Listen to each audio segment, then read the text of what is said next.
Let's take a look at the bigger picture. Eddie Ghabour, owner of Key Advisors, joining me now. So what do you think here? I mean, is there a real rally happening here, or is this some sort of bear market rally? What's going on?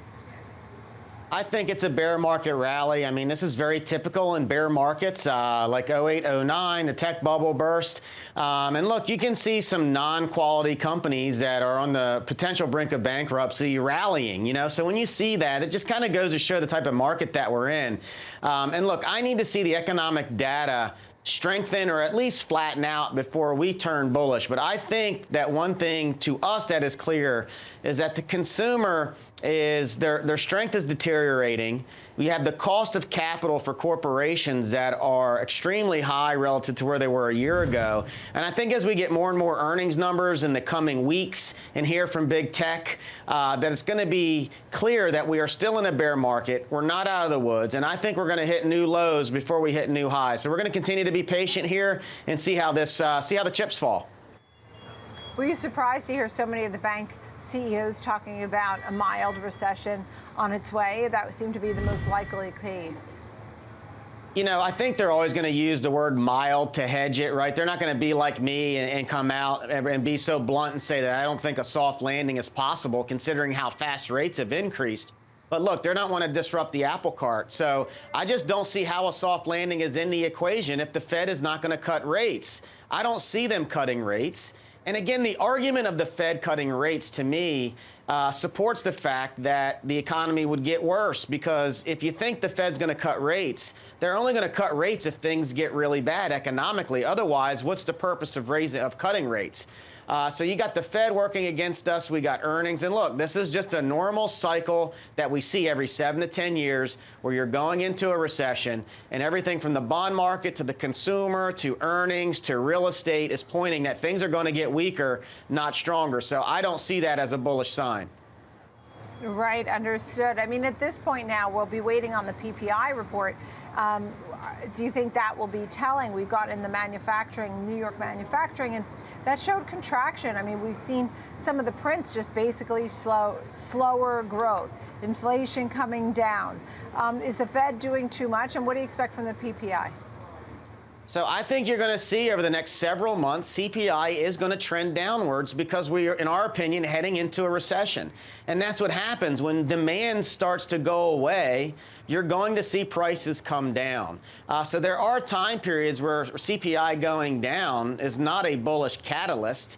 And do I think the Fed did too much or is doing too much? I think they already have, because we haven't even seen the impacts of the rate hikes they've done yet, because it takes months for it to circulate into the system. And I think it's really more of a matter of how fast they've done it. This is an experiment that we've never seen before.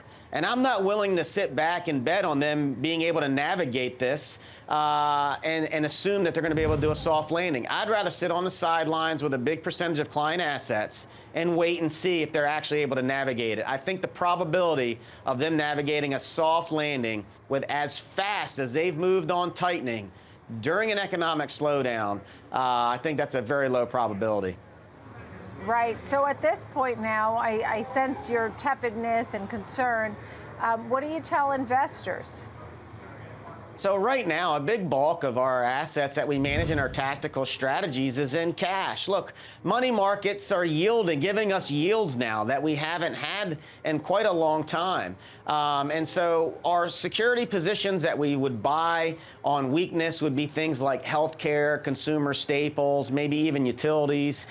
Treasuries are an area that we will be looking to add a little bit to as well, but keeping a big part of our core positioning in cash, because we want to be able to buy the market if we are right in the fact that we're going to get a new low before a new high. And the only way to really be able to take advantage of that and grow someone's wealth is to actually have cash to be able to buy it. So we have to be patient here. That's tough to do as an investor, but I think it's going to end up playing out to be the most prudent approach, because by summertime, I think it's going to be clear whether we're right or not. I see at this point. So a lot of cash. Are you worried that you might be missing opportunity by sitting in cash? For example, Meta was up over 10%. Year to date, it's up 12%. The S&P had a great week last week. It was up 2.7%. The NASDAQ was up 4.5%. The Russell was up 5.2%. You're missing the moves. You only missed a move based on when you timed your raising of cash or getting out of those areas. We started getting out of tech a year ago and over a year ago. So even though these stocks have had big moves, they still need huge returns just to get back to where they were.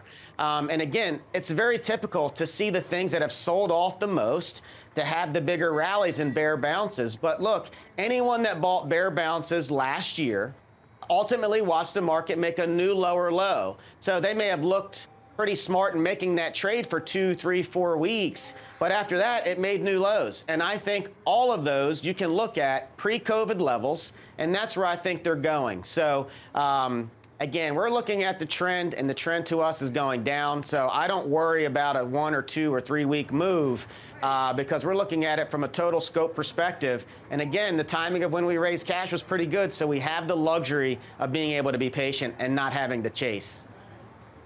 Right, understood. At this point, when you look at the different sectors, we've heard a lot from the banks already because earnings season is underway. What sectors are you following most closely? I mean, we saw energy doing well last year. People often go into ETFs or dividend payers or things like that. Any thoughts on some groups? Look, I want to see the companies like the retail companies, as consumer discretionary names. I want to see really how strong the consumer really is. Because the narrative that I continue to hear from a lot of folks is that the consumer's still in good shape because of how much cash they have. Well, I want to see data that actually supports that. Because if we see the consumer getting extremely weak, we are a consumer-driven economy. If we see weakening that we think we're going to see, then I think that's going to support our thesis that we're going into a recession. If we see surprises in that space, then maybe we're wrong and we'll have to pivot. The other area is real estate. Real estate's the one asset that held up real well last year. There's not another area, in my opinion, that touches more parts of the economy than real estate. If we start to see a massive slowdown there and companies start laying off employees and subcontractors and lenders, that could ultimately take us to a harder landing than what the market's priced in, because they think that because the rates are going to get lower, that maybe that'll bring mortgage demand back. And I think housing is going to be extremely challenged this year. And when you say real estate, how at least it's sort of held up, at least in part, you don't mean buying into commercial REITs, right? Oh, no. Look, I think the commercial space has a lot of challenges this year. Again, what's going to happen when they have to refinance their debt at higher rates? I'm talking about just real estate numbers in regards to single-family homes, seeing the rate of change on sales there. We're already seeing luxury home sales come down pretty big on a percentage basis. So that's telling us that the high-end market is starting to really slow down because they probably are seeing what we see and just want to kind of sit back before they make any major purchase. But, you know, if you get home sales declining at a rapid rate, they're going to have to lay off a lot of employees, and that touches a big part of our economy. Yeah, well, that's the whole thing. And you said you do think it gets better before it gets worse. So how far lower does the market go? Are we retesting lows? Do we make new lows? We're going to make new lows, in our opinion. Look, I think a S&P at a 3,200 range is not too far-fetched. And if it hits 3,200, then you could have another leg down based on technicals. So where we would be wrong is if we're not in a recession this year.